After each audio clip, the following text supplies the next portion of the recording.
کہ ہم ایک لڑائی میں تھے میدان جہاد میں, تو ایک نوجوان, ہم اسے دیکھتے تھے دن میں روزہ رکھتا تھا, رات میں تہجد پڑھتا تھا, بہت تھوڑا آرام کرتا تھا, مجاہدین کی خدمت بہت کیا کرتا تھا, بہت زیادہ پرہیزگار تھا, اور دن میں بڑی بہادری سے لڑتا. تو کئی دن ہو گئے, کئی ہفتے ہو گئے, ایک قلعہ فتح نہیں ہو کے دے رہا تھا. تو وہ کہتے ہیں کہ میری ڈیوٹی اس بندے کے ساتھ لگ گئی رات کو, کہ رات کو کچھ دیر یہ سوئے گا, میں پہرا دوں گا, پھر جب میں سوؤں گا تو یہ نوجوان پہرا دے گا. یہ عرب سے ایک کتاب چھپی ہے, اس کا نام ہے تہجد میں اٹھنے کے 100 طریقے. اس کتاب میں یہ واقعہ, میں پہلے عربی کتابوں کا ترجمہ کرتا تھا ایک ادارے کے لیے. عرب سے جو کتابیں آتی تھیں نا عربی میں, تو وہ ادارے والے کیا کرتے تھے, بہت سے علماء لیتے تھے, میں بھی لیتا تھا, ان کا ہم اردو ترجمہ کر کے وہ کتابیں وہ پھر ادارے والے چھاپتے تھے. تو وہ ایک عرب عالم نے یہ کتاب لکھی, بڑی زبردست کتاب تھی. تو اس میں یہ واقعہ لکھا کہ اس نوجوان کے ساتھ ان کی رات گزارنی تھی انہوں نے. تو کیا ہوا, کہتے ہیں کہ ایک دن میں نے دیکھا کہ یہ سویا ہے, اور جب میں نے اس کو نیند سے بیدار کیا تو اٹھتے ہی رونا شروع کر دیا اس نے. میں نے کہا بھائی کیا ہو گیا؟ تو اس نے وہ منظر بتایا اپنا. اس نے کہا کہ میں نے خواب دیکھا, خواب میں مجھے خوبصورت جنت دکھائی گئی, ایسی جنت جیسے قرآن کہتا ہے جو نہ کسی آنکھ نے دیکھی اور نہ کسی کان نے سنی.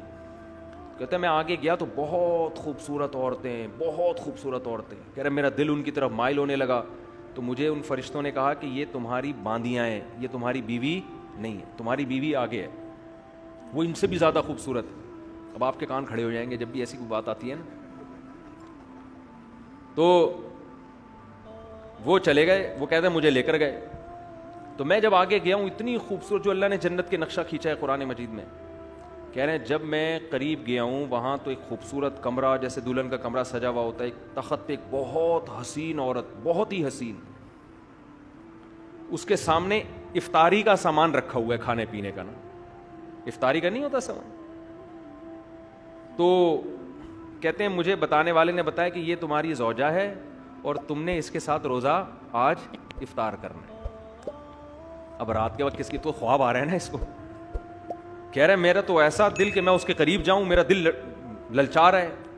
کہہ رہے جیسے ہی میں اس کے قریب گیا اور میں نے کہا میں افطاری کروں, تو اس نے میرا ہاتھ پکڑ لیا اور کہا ابھی تمہارا ٹائم نہیں ہوا ہے, جب افطاری کا ٹائم ہوگا نا, جو یعنی حقیقت میں افطاری کے ٹائم, کل تم نے روزہ میرے ساتھ افطار کرنا ہے, کل تم نے روزہ میرے ساتھ افطار کرنا ہے. کہہ رہے اس دوران آپ نے مجھے آ کے اٹھا دیا تو میرا وہ سارا خواب مجھے اس منظر پہ رونا آ رہا ہے, اتنا حسین منظر. لیکن اس نے کل کا وعدہ کیا کہ کل تمہارا روزہ کس کے ساتھ افطار ہوگا, میرے ساتھ.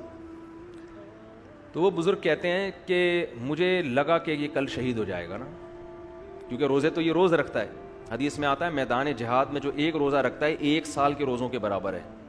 لیکن علماء نے لکھا ہے یہ فضیلت اس کے لیے ہے جس کو روزہ رکھنے کے بعد لڑنے میں کمزوری نہ ہو. اگر روزہ رکھنے کے بعد یہ خطرہ ہے کہ ہم کمزور ہو کے لڑ نہیں پکیں, پھر روزہ رکھنا جائز نہیں ہے, کیونکہ پہلے دشمن ہے. تو کہتے ہیں کہ یہ اس کا روزہ تھا, تو میں سمجھ رہا تھا اب شہادت ہو جائے گی, اس کی کچھ بھی نہیں ہوا. تو مجھے خیال آنے لگا کہ جھوٹا خواب ہوگا اس کا. تو کہتے ہیں کہ سارا دن یہ بہادری سے لڑا بھی, پھر بھی شہید نہیں ہوا. کہہ رہے ہیں پھر ہم نے افطاری کا سامان لا کے رکھ دیا, اور ان کو خیال ہونے لگا کہ یار ایسے ہی خواب تھا, ایک پراگندہ خیال ہوگا, آ گیا ہوگا. کہہ رہے ہیں ادھر یہ افطاری پہ بیٹھنے کا وقت آیا ہے, قلعے سے ایک تیر آ کے اس کے سینے میں لگا اور یہ وہیں کلمہ پڑھ کے شہید ہو گیا. اب وہ جو بزرگ تھے نا, ان کی یہ غالباً عبداللہ بن مبارک تھے, کہہ رہے میری یہ کیفیت کہ میں نے تو یہ سارا خواب, یعنی اس نے مجھے سنایا تھا نا کہ عین تمہاری مجھ سے ملاقات کب ہوگی, افطاری کے ٹائم. کہہ رہے میں نے زور سے, وہ کہتے ہیں میں نے چیخ ماری نا پورے لشکر میں کہ یہ شخص کامیاب ہو گیا. اور کہہ رہے پھر میں نے سب کو بلا کے اس کا خواب سنایا کہ کیسا اللہ نے خواب سچا کیا ہے, کہ اس حور نے اس سے وعدہ کیا تھا کہ کل تمہاری افطاری کس کے ساتھ ہوگی. یہ مجاہدین کے ایک واقعات نہیں ہیں, مجاہدین کی تو کیونکہ وہ بہت زیادہ قربانی دے رہے ہوتے ہیں نا, تو ان کی کو اللہ کی طرف سے موٹیویشن دوسروں سے زیادہ ملتی ہے. ایسا ہوا تو کہہ رہے اگلے دن اتنی بہادری سے سارے, دیکھو حوروں کا چکر ایسا ہے نا مرد ہر چیز پہ کمپرومائز کر لیتا ہے, عورت پہ کمپرومائز نہیں کرتا.